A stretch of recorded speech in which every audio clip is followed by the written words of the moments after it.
Hello dears, and welcome back to the channel Benidorm by Anna, where we share with you a lot of interesting and useful information. Today it's time for the latest news update from Spain and Benidorm's area. First of all, let's talk about the situation. As you all know, we're not talking about it as much because we are in the new normality. So basically we kind of coexist with the virus and just live our usual lives.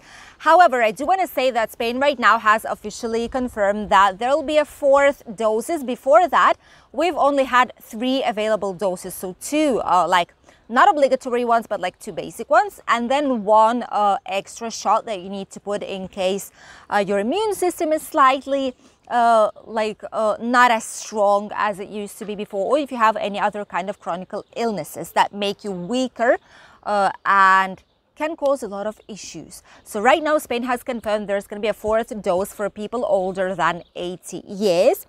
The restrictions for traveling remain exactly the same. As you all know, right now it's not even necessary to present the certificates if you're traveling from European Union or Schengen zone.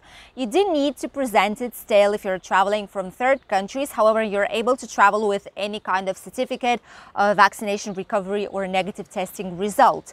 It's true that in the at the airport when you arrive, sometimes they don't even check it. It depends on which kind of worker you're gonna face to face with, you know. Sometimes they don't even check anything at all, and sometimes they ask the complete information and the certificate, and then they scan it, they check it on your passport and everything. So it depends how lucky you will get.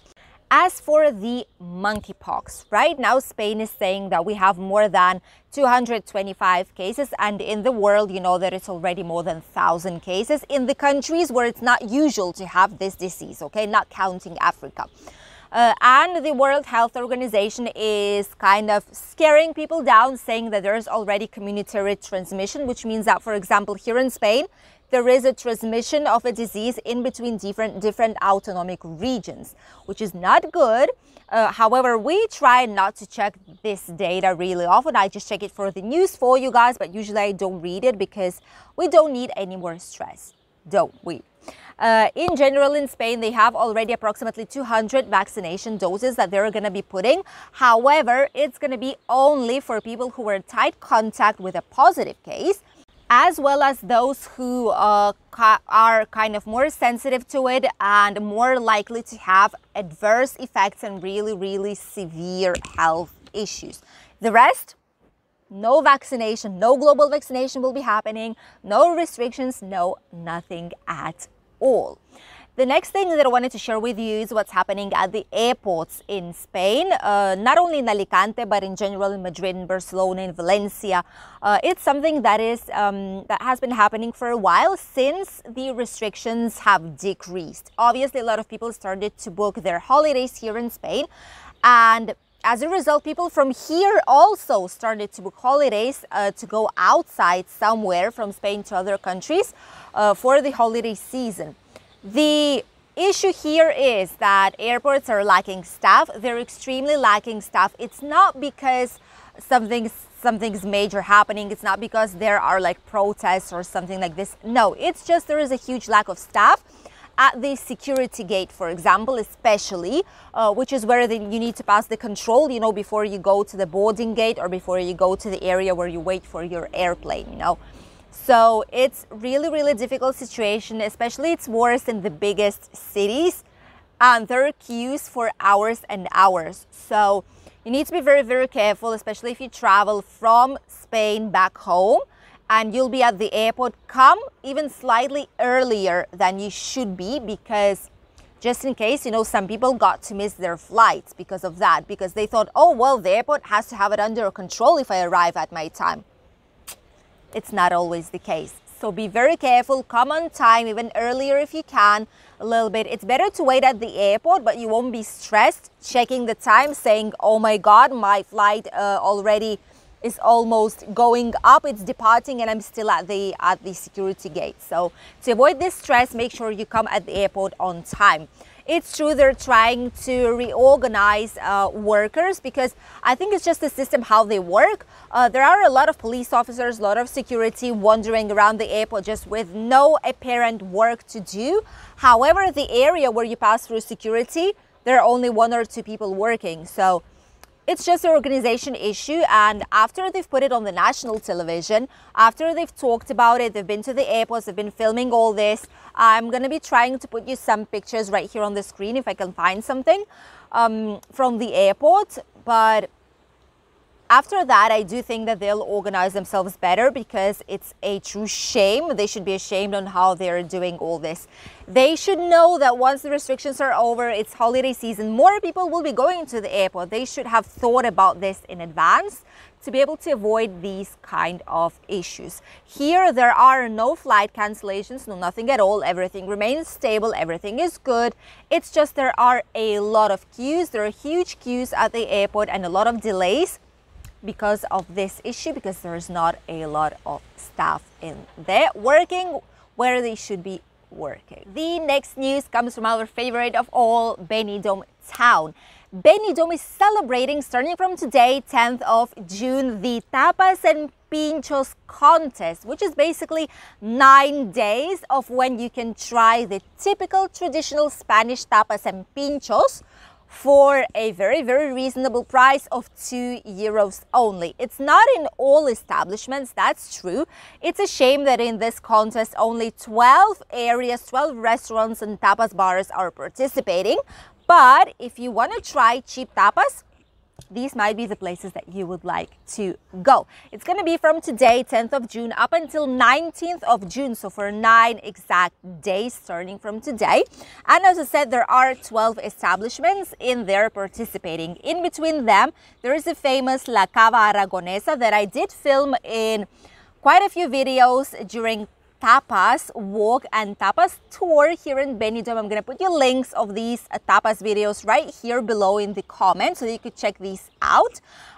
Last time when we were in La Cava Aragonesa, I was not impressed. Maybe that was the type of tapa that we've asked, but I kind of felt that they have a huge decrease in quality and in the type of service that they have.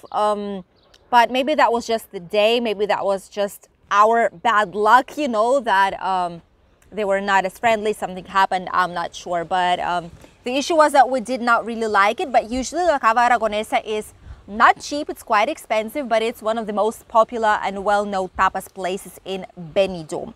Apart from that, there's going to be El Meson, which is really, really nice as well. It's also not of the cheapest ones, but since you can have tapas here for €2, some of them, so that might be a good deal. And the last one is Taberna Andaluza. That one I absolutely love. It's right in front of the Madeira Central Hotel. It's like staircase down. Very popular place. Typical 100% Spanish food. They're really friendly. They talk English as well very well. And the service is just amazing. And the food, one of the best ones, typical Spanish that you can find in Benidorm, definitely. And the price is not as high. So these are 3 points. In general, in the old town near the Tapas Street, near the Tapas Alley, there's going to be around 6 of them. The rest 3 will be on the Mediterranean Avenue, 2 of them on the Poniente Beach, and 1 of them right next to the train station up in Benidorm. The complete list for these places where you can have cheap tapas for €2 is on the Visit Benidorm website, which you know is the site for tourism. They've put a lot of new concerts, a lot of new information for tourism, everything that you can do while you visit our lovely area. So on their website, you can find it. This is the 12th contest of tapas and pinchos in Benidorm. Just click there and you have the complete list of the places that do offer cheaper tapas during these days. We'll do our best and go and film it for you as well. And if not 12, but at least quite a few of them, we will record so that you will be able to see which tapas they do offer for this low price of just €2. You also have an option to vote which tapa you like the most. There's going to be a contest that will give you the opportunity to win the dinner at one of these places that you will select for 2 people. You can vote either by the specific app.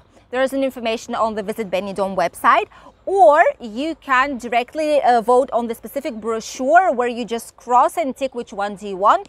It's necessary to try at least 5 to be able to vote, 5 different places, but you can do so if you want to contribute to the best tapa and pincho decision of Benidorm.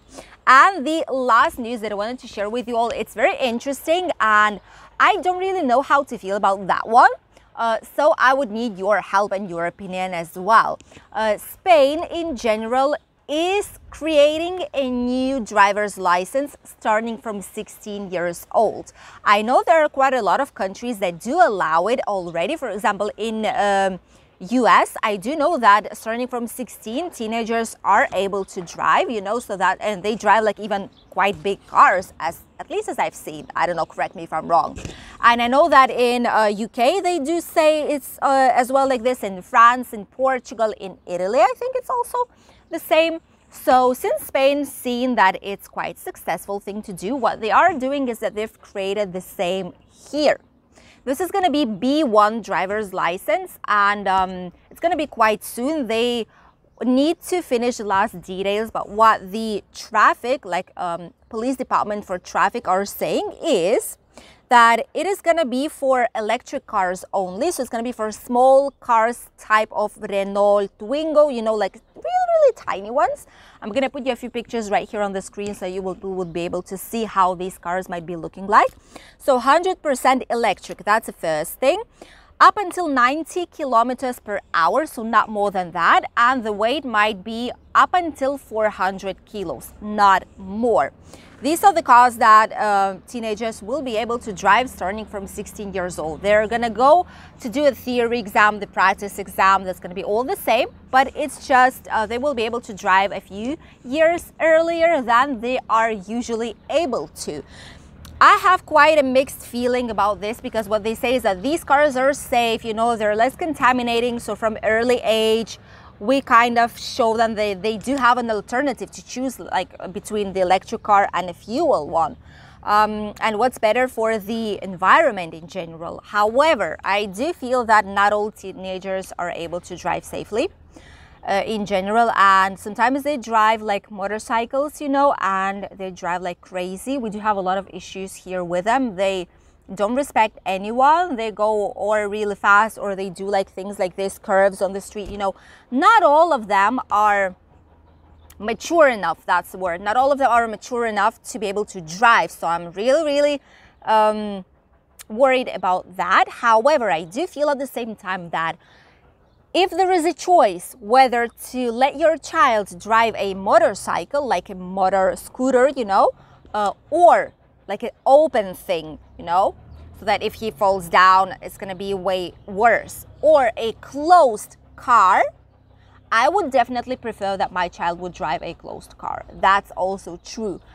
It's a safe way, at least it's way more safe than with a motorcycle or with a scooter, as per my opinion. Let me know your opinion here in the comments. It would be really interesting to know how it is in your country, especially if in your country it's allowed to drive starting from 16. Let me know your experience, if it's safe, if children have a lot of issues, if teenagers have a lot of accidents or not, or if it's working perfectly fine. Let us know, please, so that we would know what to expect on our streets really soon. And now let's talk about the Spanish weather, which is really strange today. It was supposed to be sunny in here, but today we woke up and it's really cloudy. Just look at the sky. Everything is just cloudy without no single ray of sunshine. However, it's also good because we get to relax a little bit and it's not going to be as hot in here. There's also some nice breeze here in town. It's still a nice weather. We're still happy with it, and there's going to be just some slight rain in some parts of Spain, especially north and west parts. And here it should be all stable. During the next few days, it will be sunny, cloudy, sunny, depending on the day and depending on the time of the day as well. Still a lot of people go out, and as you can see right there, that's the entrance to the national park. a lot of people go and do some sports even though it's cloudy. It's the best time to go and explore because you don't need to worry about the extreme heat. The temperatures will be rising up the next following days and the new heat wave is coming for us. This heat wave will be something different. It's going to be slightly worse than the one that we've had already, which was the first one of this year, 2022. And during this second heat wave, we'll have up until 47, 48 degrees here in Spain. And we're not even in August, which is what I'm the most worried about, you know, because usually these temperatures are in August and it's just mid-June right now. The worst time will be during this Wednesday, which is when there's going to be 47 to 48 degrees. And here in Benidorm during this Wednesday, well, next upcoming Wednesday, I mean, in the couple of days, we will have 37 degrees, plus 37 in Benidorm, the middle of June. Right now, today here we'll have around 28 degrees, Barcelona 27, Granada 36, Malaga 26, Sevilla 40, Madrid 35 degrees here today, Murcia 31, Balearic 29, Canarian Islands 24 to 26, and Valencia 30 degrees in here. So as you can see, the weather is still okay during these next following days. However, by Wednesday, as I've said, it's going to be 37 here in Benidorm. By the way, the water temperature right now is already of 23.3 degrees. Remember when I've told you that by August it's going to be around 30 degrees water temperature and it's going to be the absolute record? I did not believe that would be possible. However, right now when I see how the things are looking like and the temperatures will be reaching, I do feel it is the true reality. This was the latest news update from Spain and our lovely Benidorm's area. I hope you enjoyed watching today's news and I'll see you already on Sunday with a new interesting video from Benidorm town. Bye everyone!